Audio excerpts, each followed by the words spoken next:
जय हिंद to all my respected aspirants. मैं करुण आप सभी का ज्ञान सागर के माध्यम से स्वागत करता हूं। राइट, तो आप जानते हैं आज हमारे ज्योग्राफी का तीसरा लेक्चर है और आज तीसरे लेक्चर में हम क्या पढ़ने वाले हैं। ऑलरेडी हमने सोलर सिस्टम के बारे में पढ़ा और सोलर सिस्टम में ही हमारा जो एक प्लैनेट है जहां पर हम रहते हैं, जिसे हम अर्थ कहते हैं, उसके बारे में आज हम चर्चा करने वाले हैं। और एग्जाम के लिए बहुत इंटरेस्टिंग है, जैसे आप स्क्रीन पे देख पा रहे होंगे आपके कि रोटेशन ऑफ द अर्थ देखेंगे जिसकी वजह से दिन और रात होता है, रिवोल्यूशन ऑफ द अर्थ देखेंगे जिसकी वजह से सीजन होता है। राइट, सीजन्स देखेंगे, जैसे मैंने बताया आपको रिवोल्यूशन ऑफ अर्थ की वजह से सीजन हमें दिखते हैं, एक्लिप्सेस होते हैं, लैटिट्यूड लॉन्जिट्यूड होता है। तो आज हम कोशिश करेंगे रोटेशन ऑफ द अर्थ और रिवोल्यूशन ऑफ द अर्थ पे हम चर्चा करेंगे और अगला जो इसका पार्ट आएगा उसमें बाकी हम फिनिश करेंगे। राइट, तो आइए शुरू करते हैं।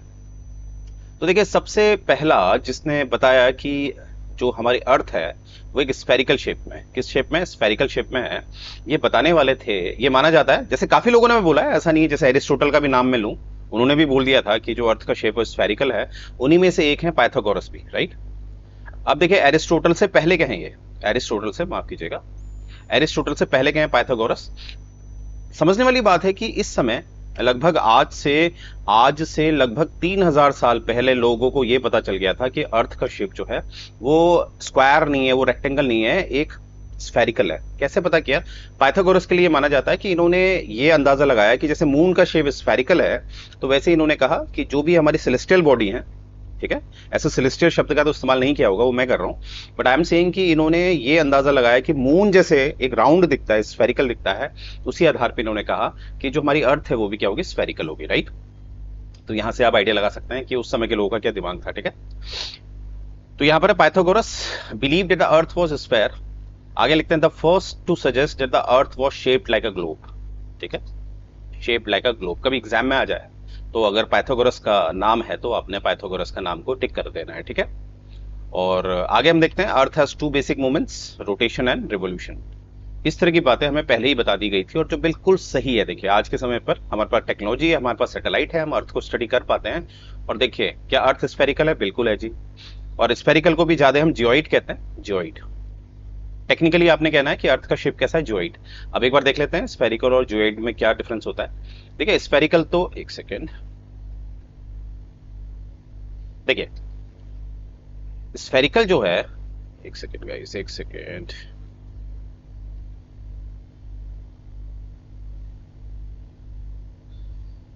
स्फेरिकल जो है उसको ऐसा समझ लीजिए, सॉरी फॉर माय ट्राइंग, बस ऐसा समझ लीजिए, स्फेरिकल का मतलब होता है जहां पर कॉमन रेडियस है। ठीक है, अगर कॉमन रेडियस होगा तो आप समझ सकते हैं कि अगर मैं इसे टेबल पे रखूंगा, अगर मैं इसे टेबल पे रखूंगा तो इसका स्टेबल होना मुश्किल है, इसका स्टेबल होना मुश्किल है। राइट, इसका स्टेबल होना मुश्किल है क्योंकि मैंने बताया कॉमन रेडियस है, तो उसका आकार ही ऐसा है, वो स्टेबल नहीं हो पाएगा, मतलब एकदम नहीं हो पाएगा। आप उसे टेबल में रखेंगे तो वो मूवमेंट रखेगा, मूवमेंट रखेगा, फिर ऑब्वियसली कुछ समय बाद तो वो स्टेबल हो ही जाएगा। और वहीं पर मैं एक जियोइड शेप की बात करूं, जैसे आपका ऑरेंज होता है। राइट, जैसे वो पोल्स में थोड़ा फ्लैट होता है, पोल्स में थोड़ा फ्लैट होता है, तो कंसिडर ये करिएगा, यहां पर मैंने पोल्स हो गया, नॉर्थ पोल हो गया, ये आपका साउथ पोल हो गया, तो यहाँ पर आपको एक फ्लैट दिख रहा है, तो यानी कि इसको मैं अगर टेबल में रखूंगा तो ये स्टेबल हो जाएगा। ठीक है, तो ये हमारा एग्जैक्टली टेक्निकली हमारा शेप जो है वो जियोइड है, जियोइड है, ये बात आपने याद रखनी है। जियोइड मतलब एक तरह का, जैसे have you heard about the संतरा, संतरा आप देखते हैं ना, आप उस संतरे को टेबल में रखेंगे तो स्टेबल हो जाएगा। क्यों? क्योंकि इसका जो नॉर्थ पोल है और जो साउथ पोल है वो आसपास के कंपेरेटिवली फ्लैट है, इसीलिए वो क्या है, स्टेबल हो जाएगा टेबल पे। तो मुझे उम्मीद है आप समझ गए होंगे। फिर भी बहुत बड़ी बात है, उस समय लोग, आज से 3000 साल पहले लोग कह रहे हैं कि अर्थ स्फेरिकल है। इमेजिन करिए, बहुत बड़ा नॉलेज है। राइट, और रोटेशन और रिवोल्यूशन की बात हमें आज भी दिखती है। राइट, आगे देखते हैं the earth complete one rotation. ठीक है, इसका जो रोटेशन है वो आपका 23 घंटा 56 मिनट 4 सेकंड में हो जाता है। जैसे रफली हम 24 घंटा कहते हैं, जैसे हम 24 घंटे में अर्थ पूरी रोटेट हो जाती है अपने ही एक्सिस पे, अपने ही एक्सिस में उसका जो रोटेशन है वो 24 घंटे में हो जाता है लगभग, हम कहते हैं, पर एग्जैक्टली वो 23 घंटा 56 मिनट 4 सेकंड का होता है। और आप जानते हैं इसी की वजह से डे एंड नाइट होता है। राइट, ये बात आपने याद रखनी है। और ज्यादातर जो रोटेशन है अर्थ का, मैं पहले ही बता चुका हूं, अगर हम बात करें वीनस और यूरेनस की, उनका जो रोटेशन है वो है ईस्ट से वेस्ट, वो है ईस्ट से वेस्ट। और जितने अदर प्लैनेट्स हैं उनका जो रोटेशन है वो वेस्ट टू ईस्ट, तो इसलिए टुवर्ड्स ईस्ट इसका रोटेशन है। राइट, ये आपको बताया गया है, it rotates in an eastward direction. और इसका जो टिल्ट है आप जानते ही हैं, अगर टिल्ट देखेंगे, ये इसका टिल्ट है 23.5 डिग्री का, और अगर इसके एंगल की बात मैं करूं तो एंगल है उस हिसाब से 6.5 66.30 डिग्री का इसका एंगल है, राइट, एंगल है इसका, ये बात आपने याद रखनी है, 23.5 डिग्री का इसका। अब 23.5 डिग्री मतलब 23.5 हो गया, ठीक है। वैसे ही आप 66.5 भी कह सकते हैं, कोई दिक्कत नहीं है, ये एग्जैक्ट आपको बता रखा है, पर हम 23.5 डिग्री कह देते हैं। ये झुकाव है, और एंगल की बात की जाए तो 66.5 है, क्योंकि जब आप इसका टोटल करते हैं तो ये कितना आ जाता है, ये 90 आ जाता है। और आप अच्छी तरह जानते हैं एक स्ट्रेट लाइन जो होती है, परपेंडिकुलर जो होता है वो स्ट्रेट लाइन में हमेशा 90 डिग्री पे होता है। तो इसीलिए हम कहते हैं कि इसका झुकाव जो है, टिल्ट जो इसका 23.5 डिग्री का है, या आप कह सकते हैं इसमें जो एंगल है वो कितना है, 66.30, ठीक है। ये टेक्निकली है बहुत, आप 66.5 भी कहेंगे वो चलेगा, राइट। आगे देखते हैं, ये आप देख पा रहे होंगे टिल्ट कितना है इसका, 23.5, ठीक है।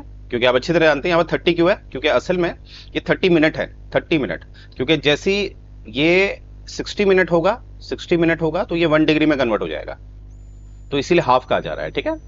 तो याद रखिएगा, 1 डिग्री में 60 मिनट्स होते हैं, और वैसे ही 1 मिनट में 60 सेकंड्स होते हैं, राइट। इस तरह से आप जानते ही हैं अच्छी तरह, ठीक है। तो 1 डिग्री में 60 मिनट, इसीलिए हम लिखते हैं, कभी डिग्री हमें लिखनी है स्पेसिफिकली, हम लिखते हैं 33 डिग्री 4 मिनट 3 सेकंड। इन पे ध्यान दीजिएगा, जो फ्रेशर है उनके लिए, राइट। तो हमारा इतने से काम चल जाता है, बहुत स्पेसिफिकली आपसे नहीं पूछने वाले हैं। तो आमतौर पर हम इसे 23.5 डिग्री का झुकाव कह देते हैं, या 66.5 डिग्री का इसका एंगल बोल देते हैं, ठीक है। ध्यान देने वाली बात है, ठीक है। आगे देखते हैं, आगे हमें क्या मिलता है। अब रोटेशनल वेलोसिटी की बात देखिए, ये जो रोटेशन है ना, ये रोटेशन हो रहा है, इसकी एक स्पीड है जिसे हम वेलोसिटी कहते हैं, वो डिपेंड करती है on the basis of equator, ठीक है। अब आप इसका क्या मतलब, इसको सिंपल तरीके से मैं आपको बताता हूं, बहुत इजी है, डोंट वरी। देखिए, ये हमारी अर्थ है, और मैंने अभी बोला इसका जो मूवमेंट है वो कुछ ऐसा है, वेस्ट से ईस्ट इसका मूवमेंट है, राइट, अच्छी बात है। और मैंने ये भी बताया आपको, ये भी बताया है कि जो अर्थ का शेप है वो जियोइड है, तो जियोइड को शेप ऐसा बनाएंगे हम, ठीक है। जियोइड का शेप मैंने क्या बोला, काइंड ऑफ फ्लैट सरफेस, मैंने इसका काइंड ऑफ फ्लैट सरफेस मैंने इसका कहां बनाया, नॉर्थ पोल, और काइंड ऑफ फ्लैट सरफेस मैंने इसका बनाया साउथ पोल पे, ठीक है, फ्लैट सरफेस। अब आप ध्यान से देखिएगा, यहां पर ये अगर मैं इसका इस वाले सेक्शन में मैं इसका एक सर्कमफेरेंस लूं, इसको C1 मान लेते हैं, ये वाला सेक्शन C1, इसका थोड़ा ऊपर जाता जाऊंगा तो इसको C2 मान लेते हैं, ठीक है। और ऊपर जाऊंगा तो इसको मैं C3 मान लूंगा। तो मुझे क्या दिखने वाला है, मुझे ये दिखने वाला है कि सर्कमफेरेंस को देखा जाए तो सर्कमफेरेंस वाइज C1 सबसे बड़ा होगा, फिर C2 होगा, फिर C3 होगा, राइट। तो इस तरह से जितना इसका लैटिट्यूड, अक्षांश, जितना ये लैटिट्यूड बढ़ता जाएगा, जितना ये अक्षांश बढ़ता जाएगा, उतना क्या होगा, हमारा ये शॉर्ट होता रहेगा, इसका सर्कमफेरेंस शॉर्ट होता रहेगा, राइट। ये बात आपको समझ में आ गई है। अब आप देखिए, अगर C1 जो है, C1 का सर्कमफेरेंस सबसे बड़ा है, ये सबसे बड़ा सर्कमफेरेंस है, कंपैरेटिवली C2 जो ऊपर की तरफ जा रहा है उसका कम है, तो आपको समझ में आ रहा होगा सर्कमफेरेंस को हम ऑर्बिट भी कह सकते हैं, पाथ भी कह सकते हैं, यस। तो यानी कि अगर मैं, अब आई गेस इतना आपको समझ में आ गया है, ठीक है। तो इतना अगर आपको समझ में आ गया तो क्या मैं कह सकता हूं, इक्वेटर, जो अर्थ का इक्वेटर है, भूमध्य है, ठीक है।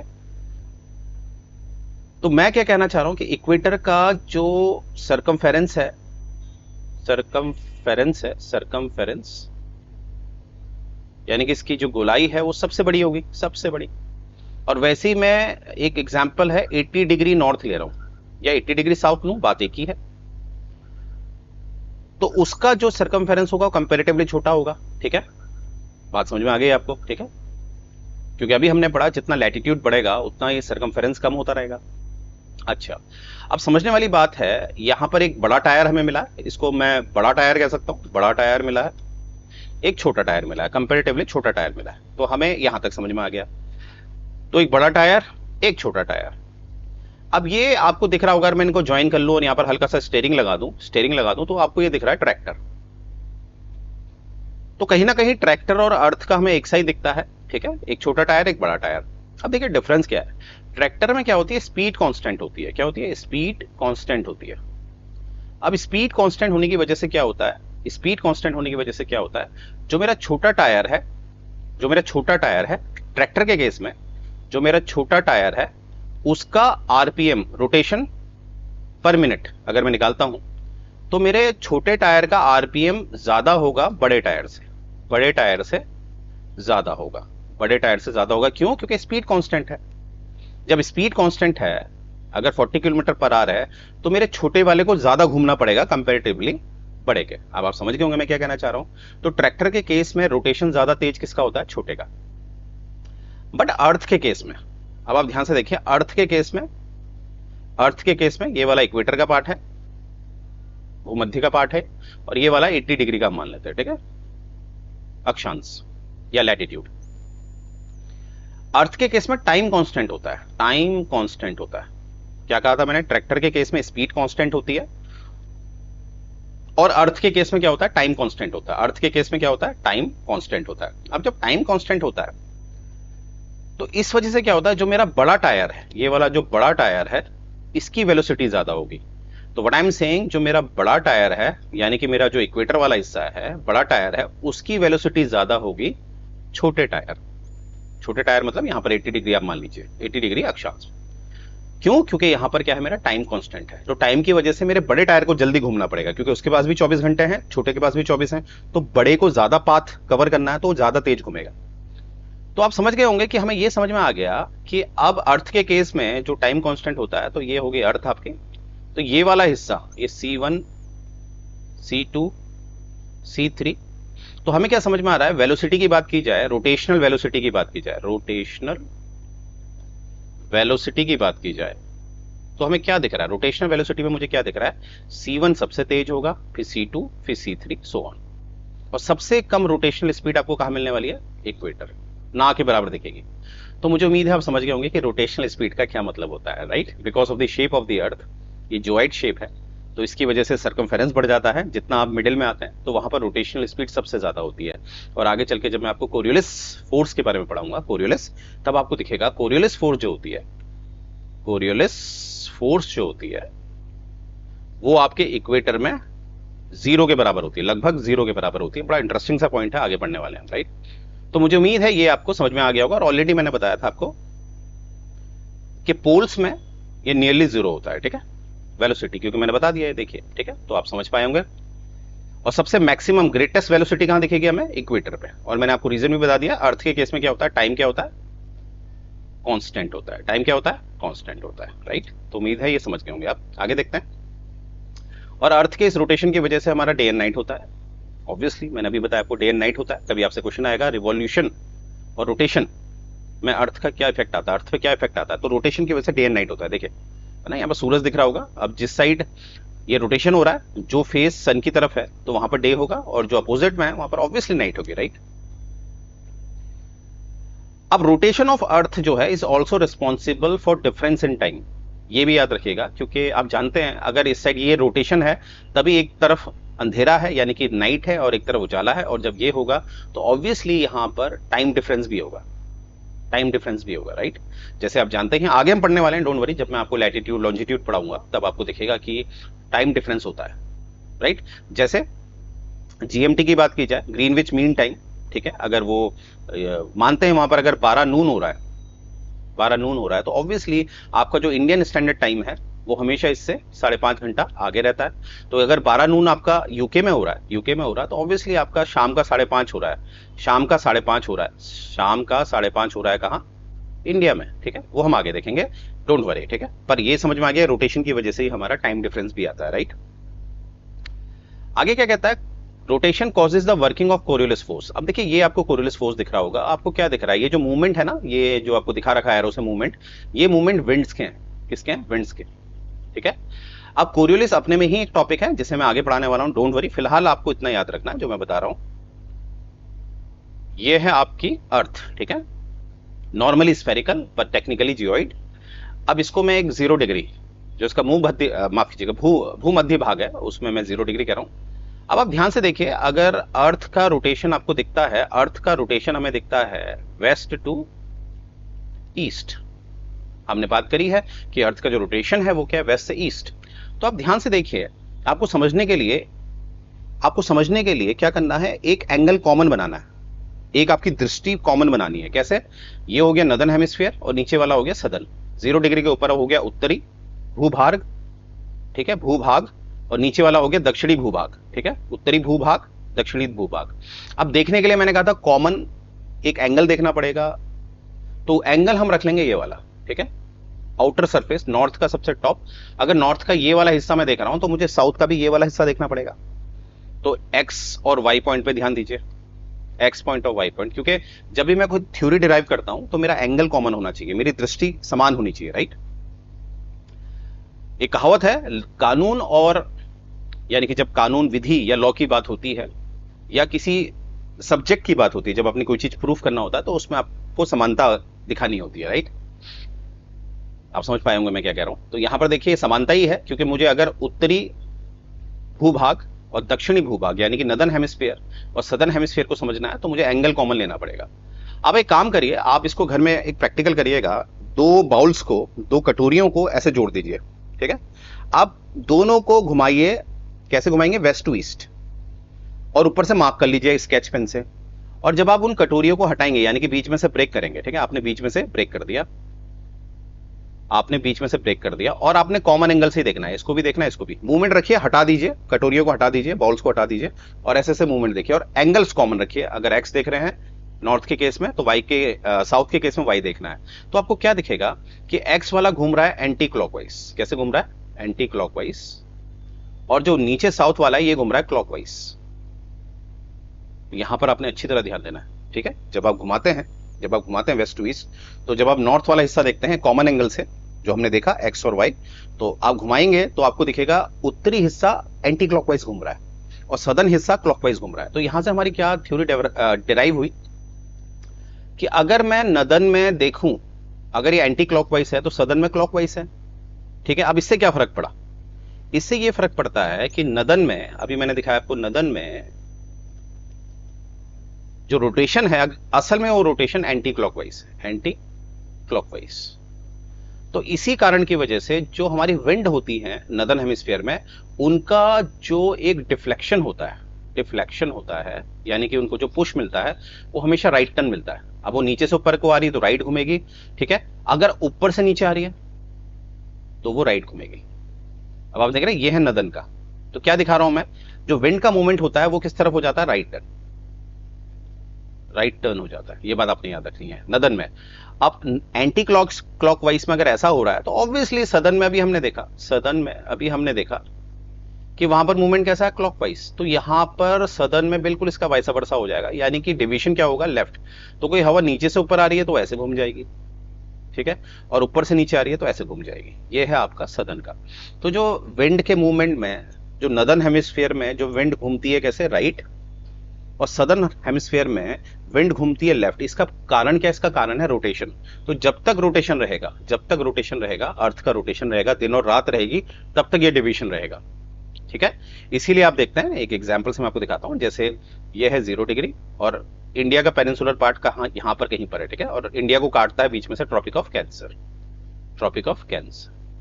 और आप जानते ही हैं 21 जून के आसपास हमारा जो सूर्य है वो डायरेक्टली कहां पर रहता है, ट्रॉपिक ऑफ कैंसर पे रहता है। तो यहाँ पर काफी ज्यादा लो प्रेशर क्रिएट हो जाता है तिब्बतन प्लेटू की वजह से। लो प्रेशर मतलब होता है यहाँ का अगर लो प्रेशर क्रिएट हो गया, क्योंकि टेम्परेचर और प्रेशर का संबंध क्या है, टेम्परेचर और प्रेशर का संबंध क्या है कि इनवर्सली प्रोपोर्शनल है। यानी कि जब टेम्परेचर बहुत हाई हो जाता है और प्रेशर क्या हो जाता है, लो। और हमेशा हवा जो होती है, विंड जो होती है, उसकी कैरेक्टरिस्टिक होता है, wind always moves from high pressure to low pressure. मैंने क्या बोला, wind always moves from high pressure to low pressure.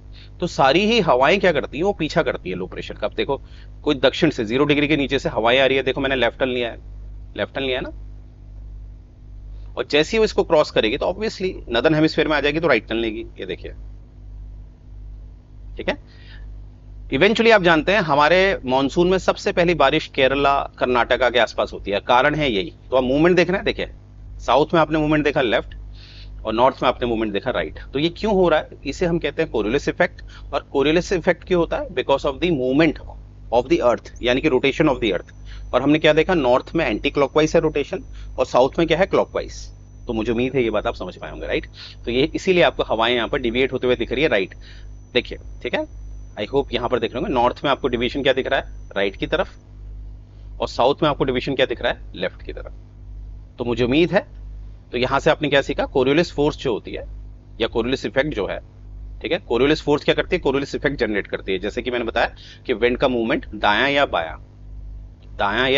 जैसे नदन उत्तरी गोलार्ध में दायां और दक्षिणी गोलार्ध में बायां, नदर्न हेमिस्फीयर में राइट, सदर्न हेमिस्फीयर में लेफ्ट। तो ये इफेक्ट होता है, ठीक है। और ऑब्वियसली हवाएं जब ऐसे मूव करेंगी तो वो ओशन यानी कि महासागरों के ऊपर से जा रही है, सागर महासागर जो है सी ओशन है, तो उनके पानी का भी तो मूवमेंट करेंगे और पानी भी एक निश्चित दिशा में जाएगा हवा के सहारे, तो ओशन करंट्स कहते हैं उसको, ठीक है। वो हमारा आने वाला टॉपिक है, राइट। चलिए आगे देखते हैं। आगे हमें डेटा क्या मिलता है, और the movement of the earth in its orbits around the sun anti clockwise direction, वो मैंने बता दिया आपको, ठीक है। Anti clockwise direction, anti clockwise direction होता है आपका नदर्न हेमिस्फीयर में, और इवेंचुअली जो सदर्न हेमिस्फीयर है उसका डायरेक्शन है क्लॉकवाइज। पर अगर आप अर्थ को पूरा देखोगे, उन बाउल्स को अलग मत करिए, अलग नहीं करेंगे, तो अगर आप अर्थ को होल लेंगे और ऊपर से देखेंगे नॉर्थ से, तो उसका मूवमेंट क्या दिखेगा आपको, anti clockwise, west to east, इसीलिए क्योंकि रोटेशन क्या है, वेस्ट टू ईस्ट, ठीक है। और अगर बात की जाए रिवोल्यूशन की, रिवोल्यूशन मैंने आपको ऑलरेडी बता रखा है। रिवोल्यूशन क्या होता है कि ये आप देख रहे होंगे, ये है बीच में सन, बीच में सन है, एक सेकेंड, बीच में आपके सन है, और चारों तरफ जो ये मूवमेंट हो रहा है, चारों तरफ जो मूवमेंट हो रहा है पृथ्वी का, अर्थ का, इसे हम रिवोल्यूशन कहते हैं, राइट।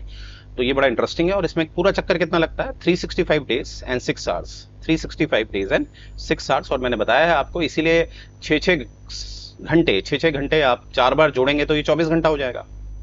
6 को अगर 4 बार देखेंगे आप, यानी कि पूरा एक दिन आ गया, 1 डे आ गया एक्स्ट्रा। तो इसीलिए हर 4 साल में हम क्या बनाते हैं, लीप ईयर, लीप ईयर। हर 4 साल में क्या आता है, लीप ईयर, और लीप ईयर में फरवरी किया जाता है 29। और मैंने बताया भी था लीप ईयर अगर आपको जानना है, जैसे मुझे ये जानना है 2024 क्या है, ये लीप ईयर है या नहीं है, तो लास्ट की यूनिट और 10 डिजिट को आप 4 से डिवाइड कर लीजिए, तो 6 4 जा 24, तो ये एक लीप ईयर था। 2025 एक लीप ईयर नहीं है।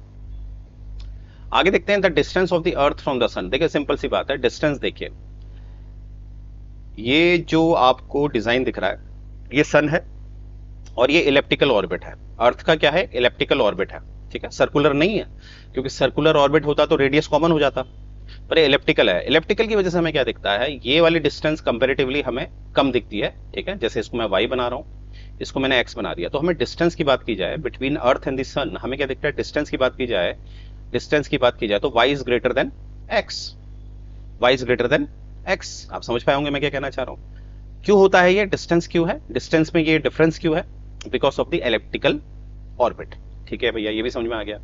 अब देखिए मैं यहीं पर आपको बता देता हूं, जो ये दूरी है, जो ज्यादा दूर आपको दिख रहा है, ये कहलाता है आपका एपिहीलियन। क्या कहलाता है, एपिहीलियन, ठीक है। और जो पास है उसे हम कहते हैं पेरीहीलियन, ठीक है, पेरीहीलियन। तो याद करने का तरीका बहुत आसान है, कभी कंफ्यूजन नहीं होगा। पास है तो पी से पास, पास और दूर कहते हैं ना, तो पास है तो पेरीहीलियन, दूर है तो एपिहीलियन, ये बात आपने याद रखनी है। और देखिए ध्यान से देखिए, यहां पर ये आपको दिख रहा है 152,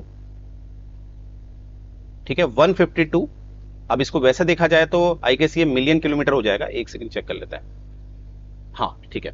देखो अगर मैं दूरी, एक मैं एपिहीलियन को देखूं जो दूर होता है कंपैरेटिवली, उसकी दूरी क्या है, 152 मिलियन किलोमीटर, और जो पास है उसकी कितनी है, 147 मिलियन किलोमीटर। यानी कि आप देखो कि जो आपका पेरीहीलियन होता है, जब शॉर्टेस्ट पाथ में आप पहुंच जाते हैं, जनवरी 3 को आप शॉर्टेस्ट पाथ में पहुंच जाते हैं, ठीक है, ये आपको दिख रहा होगा, जनवरी 3 शॉर्टेस्ट पाथ है ये, इसीलिए पेरीहीलियन लिखा है।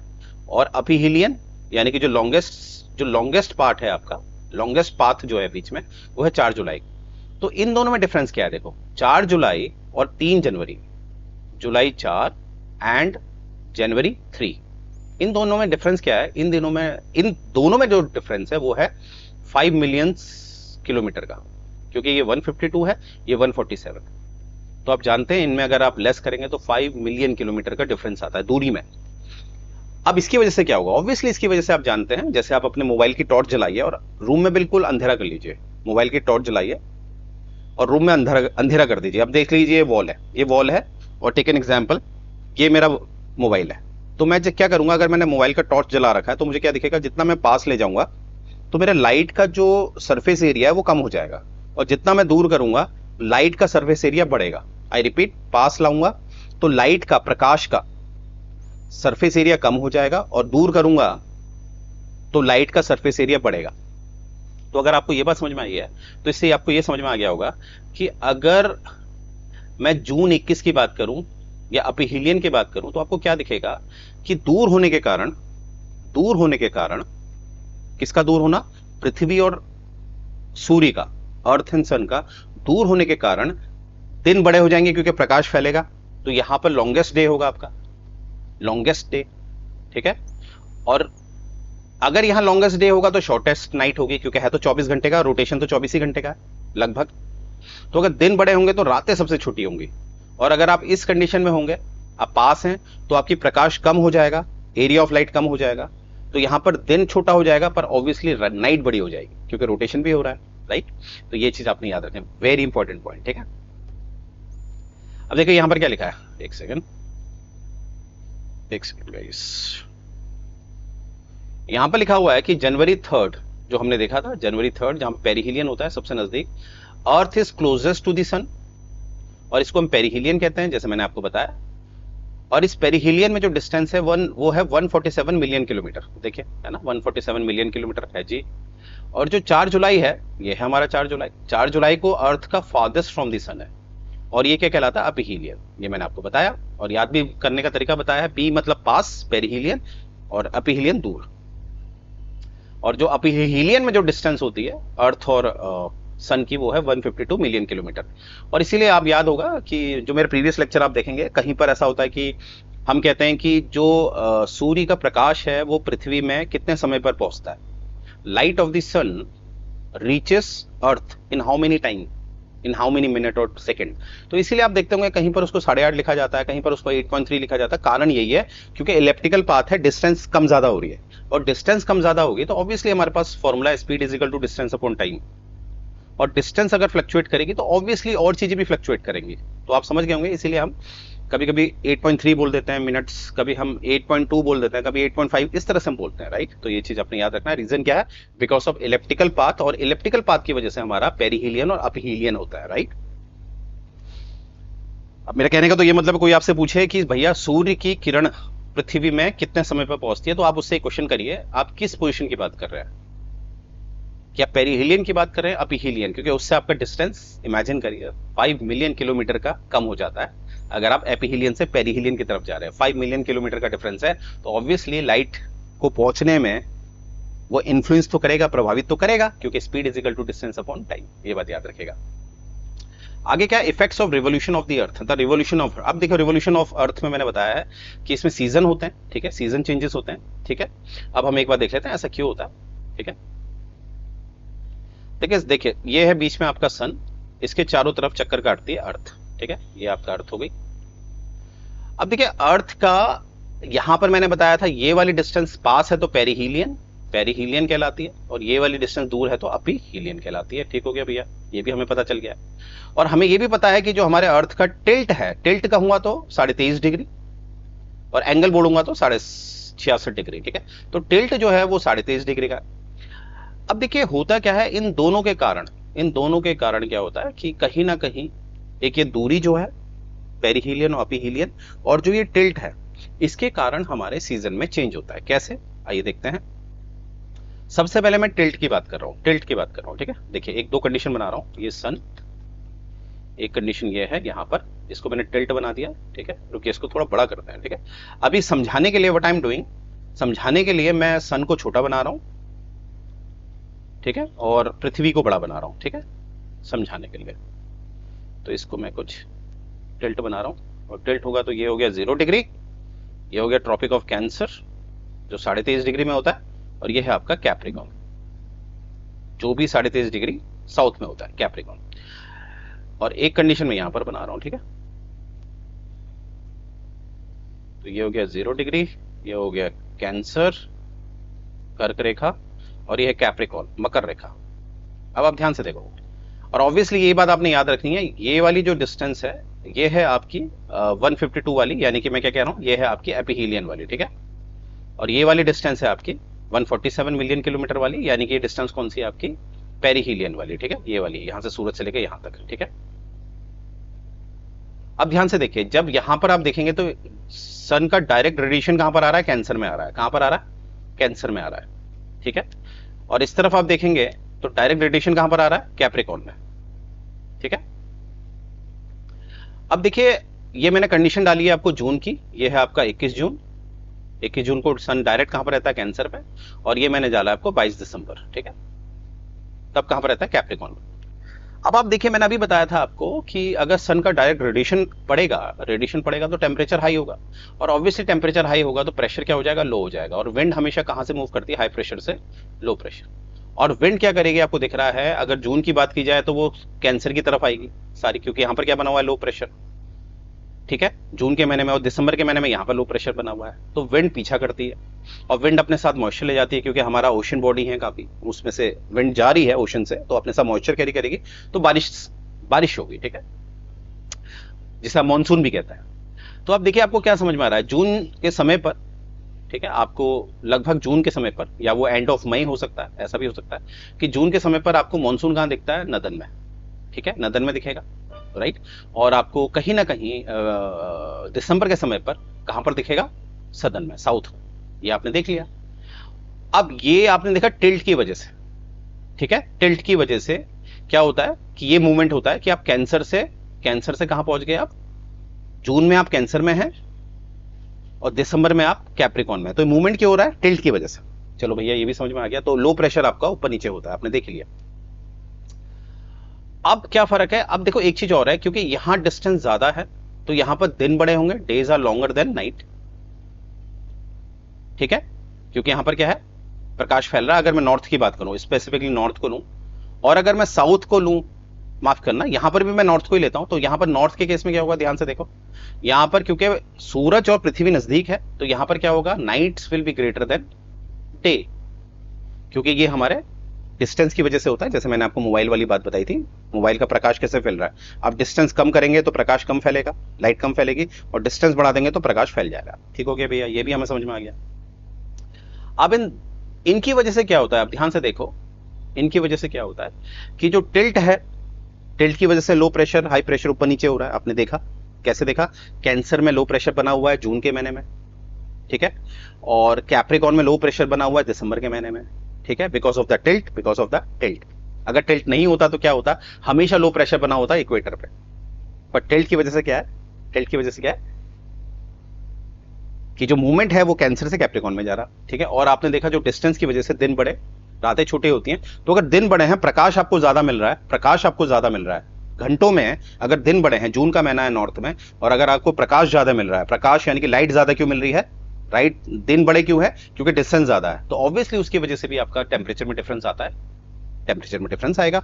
तो इसीलिए कहा जाता है ये टिल्ट हो गया, और जो अपिहीलियन पेरिहीलियन है, इसकी वजह से सीजन्स आते हैं। ठीक है, तो मुझे उम्मीद है आपको समझ में आया होगा, नहीं आया तो एक बार कमेंट सेक्शन में लिख दीजिएगा। ठीक है, तो देखिए यहां तक हम समझ गए हैं।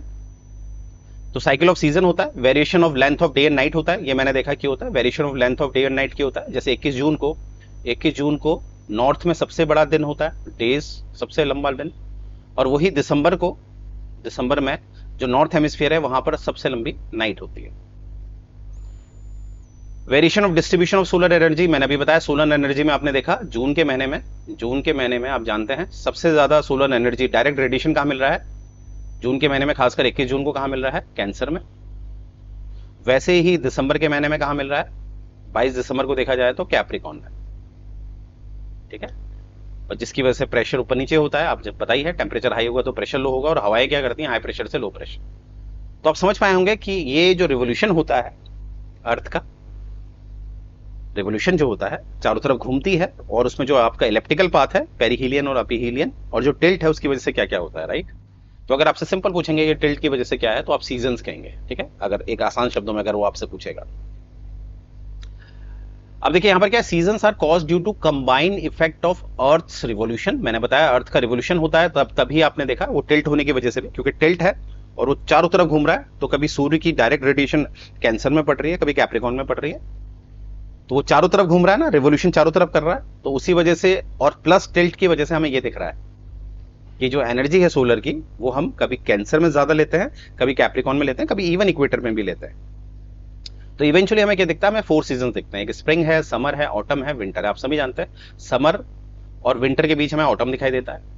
ठीक है, और कहीं ना कहीं विंटर और समर के बीच हमें स्प्रिंग दिखाई देता है। असल में स्प्रिंग और ऑटम जो है एक वो ट्रांसफॉर्मेशन एज है, होता है ना, जब दो चीजें बदल रही होती हैं, एक जगह से आप दूसरी जगह जा रहे हैं, गर्मी से सर्दी में जा रहे हैं, तो बीच का कोई मौसम होगा ना, जो ना गर्म होगा ना ठंडा होगा, तो उसको हम ऑटम बोल देते हैं। और वैसे ही विंटर से अगर आप समर्स की तरफ जा रहे हैं, यानी कि ठंडी से गर्मी में जा रहे हैं, फिर उसमें ऐसा टेम्परेचर आने वाला है जहां पर आपको ना गर्म लगेगा ना ठंडा लगेगा, तो उसको हम क्या कहते हैं, स्प्रिंग, राइट। चलिए, मुझे उम्मीद है ये चीज आप समझ पाए होंगे। अब देखिए यहाँ पर कहता है earth is moving around the sun, बिल्कुल सही बात है। टिल्टेड एक्सिस हम जानते हैं, टिल्ट है उसका 23.5 डिग्री पे। और ये जो हम देख रहे हैं कि 21 मार्च और 23 सितंबर को दे रखा है, ये क्यों डेट दे रखी है? देखिए ये डेट का मतलब होता है, जैसे यहां हम देख लेते हैं एक बार। देखिए मैंने अर्थ को बनाया है और अर्थ को अभी मैं एक स्ट्रेट बना रहा हूं, बस समझाने के लिए, क्योंकि आप जानते हैं टिल्ट है, पर अभी मैं समझाने के लिए इसको यहां 0 डिग्री बना रहा हूं, यहां पर कैंसर बना रहा हूं, और यहां पर मैं इसको कैंसर बना रहा हूं, यहां पर कैप्रिकॉर्न बना रहा हूं, ठीक है। ये होता है 23.5 डिग्री नॉर्थ और ये होता है 23.5 डिग्री साउथ, ठीक है। अब क्या है, आप देखिए ध्यान से कि अगर जो सन है वो 21 जून को मैक्सिमम अपना जाता है, यहां पर कैंसर पे जाएगा, ठीक है। सन का जो रेडिएशन है मैं येलो से दिखा रहा हूं, तो मैक्सिमम वो 21 जून को यहां पर जाएगा, फिर वो नीचे आता है, नीचे आता है।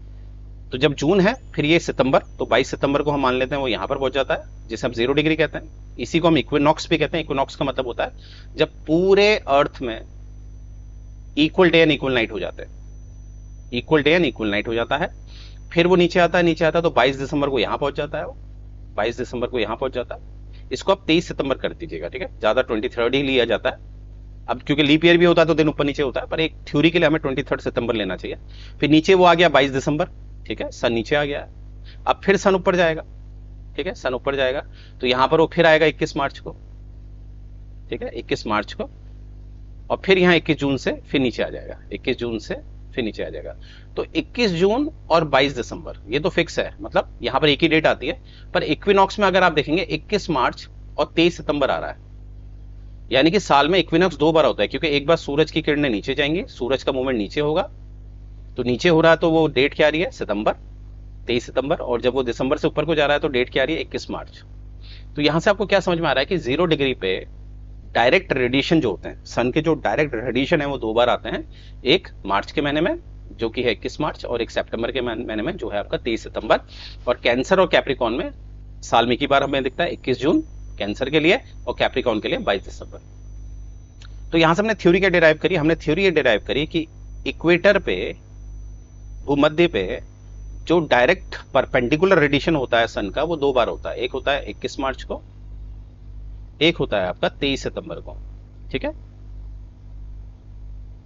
अच्छा, ध्यान देने वाली बात है, लीप ईयर होगा तो एक दिन ऊपर नीचे हो जाता है, ठीक है। तो थ्योरी में हम यही मानते हैं, थ्योरी में तो हमें कॉमन लेना है 21 मार्च और 23 सितंबर। और अगर ट्रॉपिक ऑफ कैंसर की बात की जाए तो वहां पर होगा ये कब, 21 जून को, इसीलिए हम नो शेडो डे कहते हैं। 21 जून इंटरनेशनल योगा डे भी होता है, आप जानते हैं। और इस दिन क्या होता है, सन आपके एक समय परपेंडिकुलर आ जाता है रेडिएशन, तो आपका शेडो दिखेगा ही नहीं, क्योंकि शेडो के लिए आपको एंगल चाहिए, परछाई के लिए एंगल चाहिए, राइट।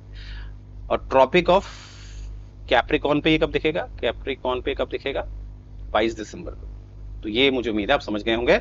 और जो आपको इक्वेटर में दिखाई देता है इसको हम कहते हैं इक्विनॉक्स, इक्विनॉक्स।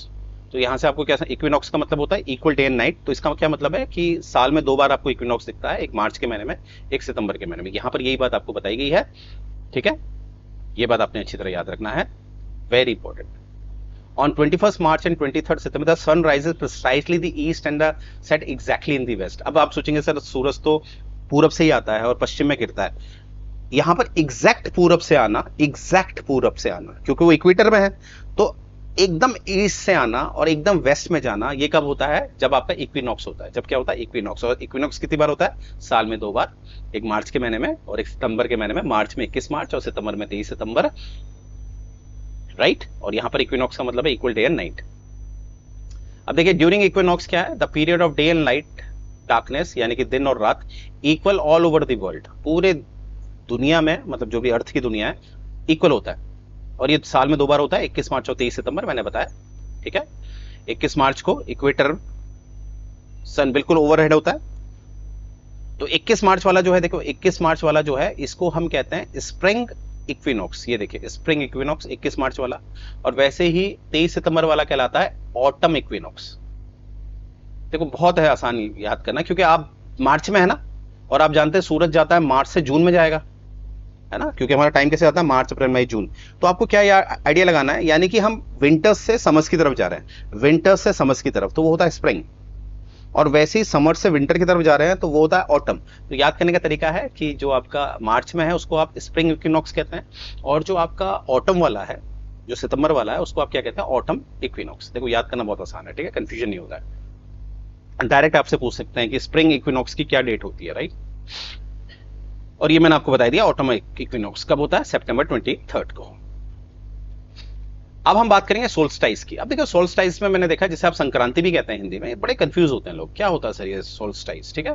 जैसे बहुत लोग कहते हैं सर सोल्स्टाइस का मतलब यहाँ पर जो डस्क और डॉन है सबसे लंबे होते हैं, यानी कि जो सूर्य अस्त और सूर्य उदय होता है वो सबसे लंबा होता है। मैं आपको एक, देखिए ये थ्योरी सही है, पर एक सिंपल वे में आपको बताता हूँ। जैसे फिर मैं अर्थ को बना रहा हूँ, टिल्ट नहीं कर रहा हूँ क्योंकि आप जान ही गए टिल्ट है, तो समझाने के लिए 0 डिग्री, ये कैंसर हो गया 23.5 डिग्री में कर्क रेखा, और ये नीचे मकर रेखा कैप्रिकॉर्न, ठीक है। अब आप ध्यान से देखिए, सन का जो मूवमेंट है, सन का जो मूवमेंट है वो मैक्सिमम यही तो है, सन मैक्सिमम यहां तक जाएगा फिर नीचे आ जाएगा। तो सन का मैक्सिमम मूवमेंट क्या है, एक कैंसर से नीचे नहीं आएगा, माफ करना, कैंसर से ऊपर नहीं जाएगा, कैंसर से ऊपर नहीं जाएगा, और कैप्रिकॉर्न से नीचे नहीं आएगा। सन का मूवमेंट ये है ना, तो सन का मैक्सिमम टचिंग क्या है, ये वाला कैंसर, और ये कब पहुंचता है, 21 जून को, हमने देख ही लिया है। और यहां पर भी इसका मैक्सिमम जो साउथ मूवमेंट है कैप्रिकॉर्न, वो एक पॉइंट है, कैप्रिकॉर्न ऐसा पॉइंट है जिससे नीचे वो नहीं जाएगा, तो इसको हम कहेंगे 22 दिसंबर। तो क्या मैं कह सकता हूं, सन का जो एक्सट्रीम मूवमेंट है टुवर्ड्स नॉर्थ वो 21 जून को होता है, और सन का जो एक्सट्रीम मूवमेंट है टुवर्ड्स साउथ वो 22 दिसंबर को होता है, ठीक है। तो ये जो एक्सट्रीम मूवमेंट का जो पॉइंट होता है, जिसको हम कैंसर और कैप्रिकॉर्न कहते हैं, जब सन यहाँ पर अपने परपेंडिकुलर होता है, मतलब सन यहाँ पर डायरेक्ट है, 21 जून की बात करूंगा या 22 दिसंबर को, सन इसके डायरेक्ट ऊपर है, तो इसी को हम सोल्स्टाइस कहते हैं। क्या कहते हैं, इसी को हम सोल्स्टाइस, संक्रांति इसी को कहते हैं, ठीक है। तो क्या है देखते हैं, थ्योरी देखते हैं, अब आप समझ गए होंगे, थ्योरी देखते हैं। Solstice is one of the 2 dates, 21 June और 22 दिसंबर मैंने बताया, in the year on which sun reaches greatest altitude. Altitude होता है ना, एल्टीट्यूड होता है सबसे ऊंचाई पे, ठीक है। एल्टीट्यूड नॉर्थ और साउथ ऑफ द इक्वेटर, यानी कि ये है ना, ये बीच में इक्वेटर है आपका, ये इक्वेटर है, तो मैक्सिमम, जैसे ये इसको सन, इसको अर्थ मान लो, तो ये हो गया 0 डिग्री, तो मैक्सिमम कितना जाता है कैंसर नॉर्थ की तरफ, और साउथ की तरफ मैक्सिमम कहां जाता है, कैप्रिकॉर्न। तो ये मैक्सिमम है ना, तो इसी को वो कह रहा है नॉर्थ और south, and it's directly overhead along on the lines of the tropics. मैंने बताया दिया था 21 जून को कैंसर में, ट्रॉपिक ऑफ कैंसर में, और 22 दिसंबर को ट्रॉपिक ऑफ कैप्रिकॉर्न में। और मैंने आपको ये भी बताया कि 21 जून को हम मनाते हैं इंटरनेशनल योगा डे, या सबसे बड़ा दिन होता है उस दिन, राइट। और सबसे बड़ा दिन होगा तो उसका जो सूर्य अस्त है या सूर्य उदय है, डस्क या डाउन है, वो भी तो बड़ा होगा। सूर्य उदय डॉन, सूर्य अस्त डस्क, तो वो भी तो बड़ा होगा। अगर दिन बड़ा है तो सूर्य अस्त और सूर्य उदय भी लंबा होगा। तो इसीलिए योग के लिए सबसे बढ़िया टाइम है जब सूर्य उदय हो रहा होता है, डॉन का समय होता है, राइट। तो उस समय योगा अच्छा होता है, राइट। तो वो सबसे लंबा दिन है, तो इसीलिए इसको 21 जून को ही, जो बड़ा दिन है, आई रिपीट बड़ा दिन है, तो बड़ा सूर्य उदय भी होगा, तो इसीलिए 21 जून को ये तय किया गया है, ये इंटरनेशनल योगा डे मनाया जाएगा। और ये भारत की पहल है, ये बात आपने याद रखनी है, इंटरनेशनल लेवल पे माना गया भारत की पहल को, यानी कि भारत भी वर्ल्ड वाइड इन्फ्लुएंस करता है, राइट। तो ये बात आप समझ गए होंगे। तो देखिए, on 21 June the earth is located on orbit sun, मतलब 21 जून को कहां होता है सन, ट्रॉपिक ऑफ कैंसर पे होता है, और इसी को हम कहते हैं समर सोल्स्टाइस। समर सोल्स्टाइस में क्या होता है, सिंपल सी बात है, लॉन्गेस्ट डे होगा नॉर्दर्न हेमिस्फीयर में। नॉर्दर्न हेमिस्फीयर में क्या होगा, सबसे लंबा दिन, क्योंकि हम पेरीहिलियन वाली स्टेज में, पेरीहिलियन माफ कीजिएगा, अपीहिलियन, मुझे माफ कर दीजिएगा, अपीहिलियन वाली स्टेज में, अपीहिलियन दूरी है ना, दूरी है बहुत ज्यादा, और प्रकाश फैलेगा तो लॉन्गेस्ट डे हो जाएगा, क्योंकि सूर्य का है कैंसर पे। और सदन की बात की जाए, इसी समय सदन हेमिस्फीयर में क्या होगा, तो अगर नदन हेमिस्फीयर में, उत्तरी गोलार्ध में लॉन्गेस्ट डे है, तो सदन में क्या होगा, शॉर्टेस्ट डे। क्या होगा, शॉर्टेस्ट डे। क्योंकि देखो, इसको ऐसे समझेंगे एक बार ये टेक्निकली, क्योंकि कभी कभी क्या होती है, चीजें लगती तो आसान है पर वो आसान कॉम्प्लिकेटेड बन जाती हैं। देखिए ध्यान से मैं क्या समझा रहा हूं, देखो ये सन है, इसको सन मान लेते हैं, यहां पर अर्थ है हमारी, ठीक है, ये अर्थ ऐसे टिल्ट है थोड़ी, ठीक है। तो यहां पर है कैंसर, और डायरेक्ट पेनिट्रेशन यहां पर हो रहा है सन का डायरेक्ट, क्योंकि 21 जून का समय है, 21 जून। और 21 जून के समय में मैंने आपको कहा था कि हमारा यहाँ कौन सी स्टेज होती है, अपीहिलियन वाली। कौन सी होती है, अपीहिलियन वाली, ठीक है, अपीहिलियन वाली स्टेज होती है, यानी कि काफी ज्यादा दूरी है। तो यहाँ पर क्या है, अगर दूरी बहुत ज्यादा है तो ऑब्वियसली, और इसका टिल्ट है इस तरफ, ठीक है, टिल्ट इस तरफ है, आप देख रहे होंगे पेनिट्रेशन यहाँ पर हो रहा है, तो यहाँ पर लॉन्गेस्ट डे होता है। क्या होता है, लॉन्गेस्ट डे। अब यहाँ पर लॉन्गेस्ट डे है, ठीक है, और यहां पर कोई पेनिट्रेशन नहीं हो रहा है, तो यहां पर अपने आप लॉन्गेस्ट नाइट हो जाएगी। क्या हो जाएगी? Longest night. और अगर यहाँ लॉन्गेस्ट नाइट होगी तो ऑटोमेटिकली क्या होगा? Shortest day. क्योंकि मैंने बताया था कि अगर नाइट लंबी हो जाएगी तो डे छोटे हो जाएंगे, और डे लंबे होंगे तो नाइटें छोटी हो जाएंगी, क्योंकि 24 घंटे में ही रोटेशन होना है। रोटेशन तो 24 घंटे में ही होगा। तो आप समझ पाए होंगे मैं क्या कहना चाह रहा हूं। 21 जून को हमारे दिन बहुत बड़े हो जाते हैं, क्योंकि फेस किसकी तरफ है? टिल्ट की वजह से। कैंसर में फेस है, कैप्रिकॉर्न में इतना फेस नहीं है, ठीक है, टिल्ट की वजह से, इस झुकाव की वजह से। इसीलिए हमें क्या दिख रहा है कि लॉन्गेस्ट डे नॉर्थ में दिखेगा, लॉन्गेस्ट डे नॉर्थ में दिखेगा, और सदर्न हेमिस्फीयर में शॉर्टेस्ट डे दिखेगा, क्योंकि नाइट बहुत लॉन्ग हो जाएगी वहां पर, ठीक है। आगे देखते हैं। ये मैंने बता ही दिया, नॉर्थ पोल इंक्लाइंड होता है, टिल्टेड होता है टुवर्ड्स सन, तो इसीलिए आप देख रहे होंगे, ये आप देख पा रहे इस पिक्चर से। आप देखिए तो 23.5 डिग्री, देखिए जून का महीना है, तो सन का कुछ रेडिएशन इस तरह का होता है। ज्यादा किसकी तरफ होता है? नॉर्थ की तरफ। ये वाला नदर्न हेमिस्फीयर है, राइट। देखिए, राइट, वेरी इंपॉर्टेंट। यहां से आपको क्या दिख रहा है? अगर मैं सदर्न पोल की बात करूं, ये आपका सदर्न पोल है, यहां पर आपका 6 महीने अंधेरा रहता है, 6 मंथ नाइट, और यहां पर क्या रहता है? 6 महीने आपका उजाला रहता है, डे रहता है, 6 मंथ डे। आपने सुना ही होगा, जो ध्रुव होते हैं, जो पोल्स होते हैं, वहां पर 6 महीने दिन, 6 महीने रातें होती है, राइट। तो यहाँ पर नॉर्थ पोल की अगर बात की जाए, ये वाला आपका नॉर्थ पोल वाला हिस्सा है, नॉर्थ पोल वाला is inclined toward the sun. Therefore यहाँ पर क्या होता है? लाइट जो होती है 24 घंटे तक होती है, नाइट ही नहीं होती है।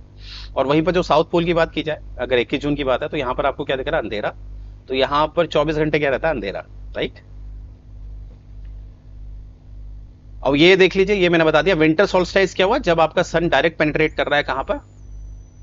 कैप्रिकॉर्न पे। ये देखें, अब सन यहां पर पेनिट्रेट कर रहा है, तो अब जो सदर्न पोल है आपका, जो दक्षिणी ध्रुव है, वहां पर आपका 24 घंटे उजाला रहेगा, ठीक है। अब 24 घंटे मतलब 6 महीने तक यहाँ उजाला ही रहता है, और ऊपर वाले में क्या हो जाएगा? अंधेरा, ठीक है। तो 22 दिसंबर की ये बात है, इसे कहते हैं विंटर सोल्स्टाइस। तो हमने क्या सीखा? जो समर सोल्स्टाइस होता है, समर सोल्स्टाइस होता है, उसमें जो उत्तरी नॉर्थ पोल है, वहां पर 24 घंटे क्या होता है? उजाला होता है, और 6 महीने तक चलता है मोस्टली।